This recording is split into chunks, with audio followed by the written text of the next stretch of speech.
Hello merveilleuse créature. Aujourd'hui nous allons voir une prière qui est connue de tout chrétien. C'est la prière que Jésus a laissée à ses disciples pour nous montrer comment prier. J'aime bien lire les versets avant et après pour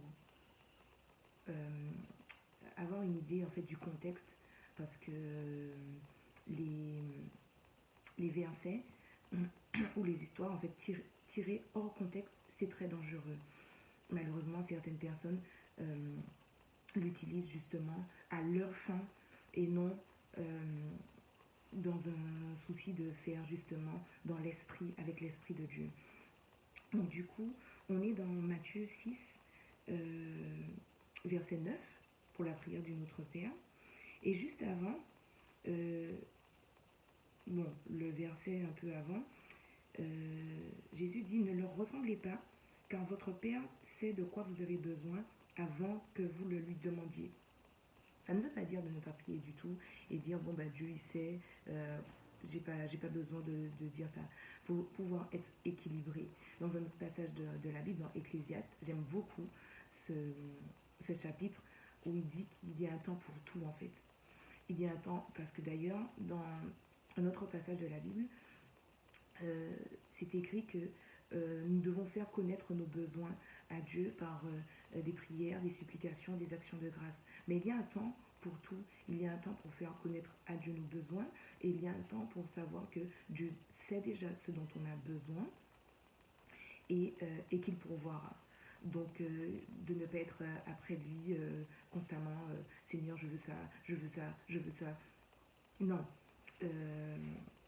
Donc à partir du verset 9, il dit « Voici donc comment vous devez prier. Notre Père qui est aux cieux. » Ça signifie en fait que Dieu est assis sur son trône, et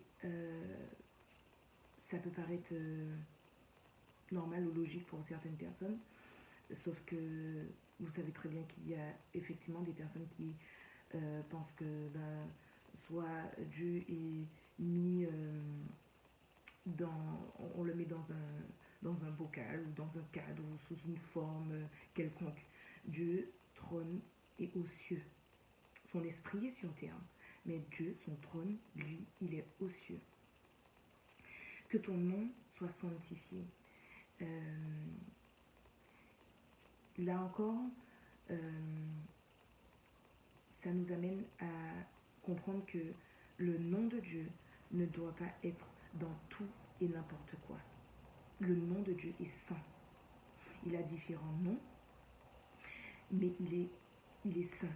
Donc on ne peut pas mettre Dieu dans toutes sortes de conversations et de comment dire, de paroles en fait qui sortent de notre bouche. Que ton règne vienne, que ta volonté soit faite sur la terre comme au ciel. On va couper en deux, et la partie que ton règne vienne, c'est une partie en fait qui est très intéressante, comme le reste, j'ai envie de dire, mais bon, je le dis quand même.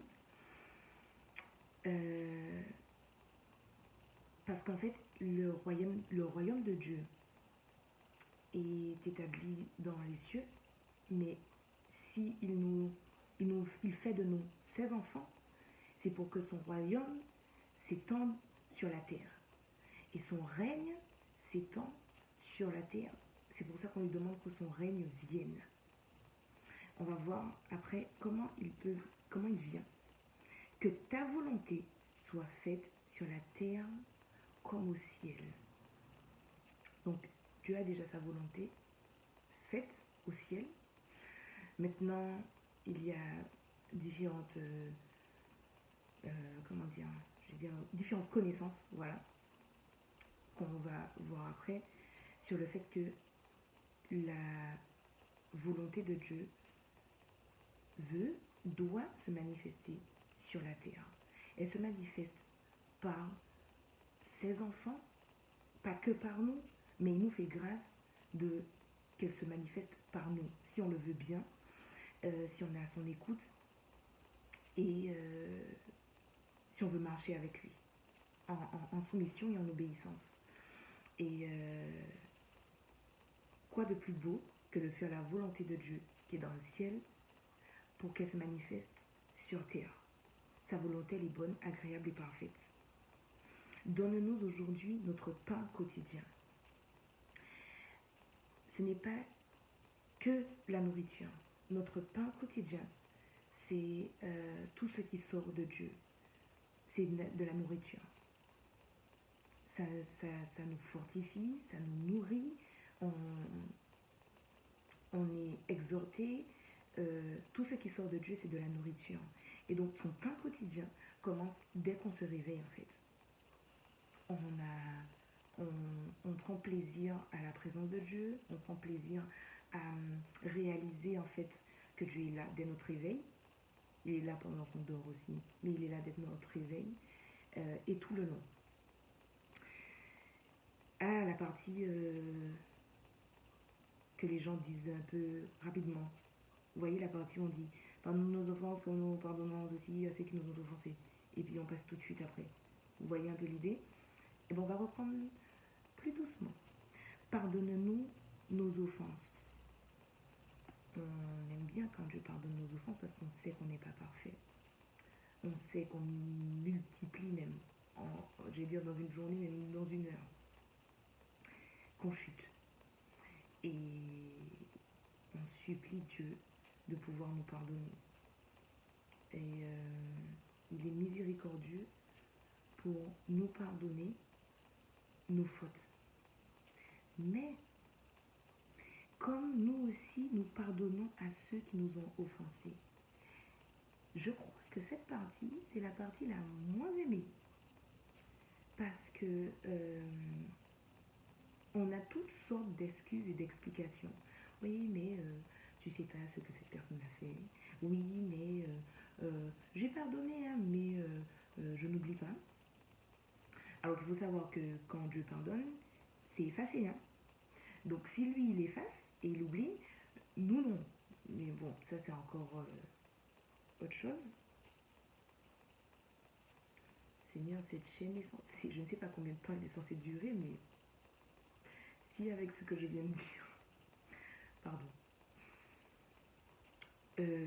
pardonne-nous, nous, comme on pardonne à ceux qui nous ont offensés.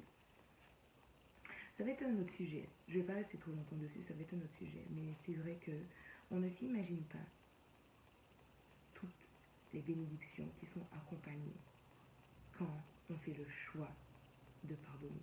Car le pardon n'est pas un sentiment, n'est pas juste oh je le sens pas. C'est un choix. Aussi douloureux soit-il parce que c'est pas souvent qu'on dit ah lui je vais pardonner, ah trop chouette, et puis on est bien, on est content, on saute de joie. On a cette paix surnaturelle parce que le pardon est divin. On supplie Dieu s'il te plaît aide-moi à pardonner, mais c'est un choix. Donc on va revenir dessus après. Ne nous induis pas en tentation, mais délivre-nous du mal. Dieu ne nous tente pas à faire le mal. Attention, il ne nous tente pas à faire le mal. Mais ne nous induit pas en tentation, c'est surtout de pouvoir lui demander de nous faire grâce,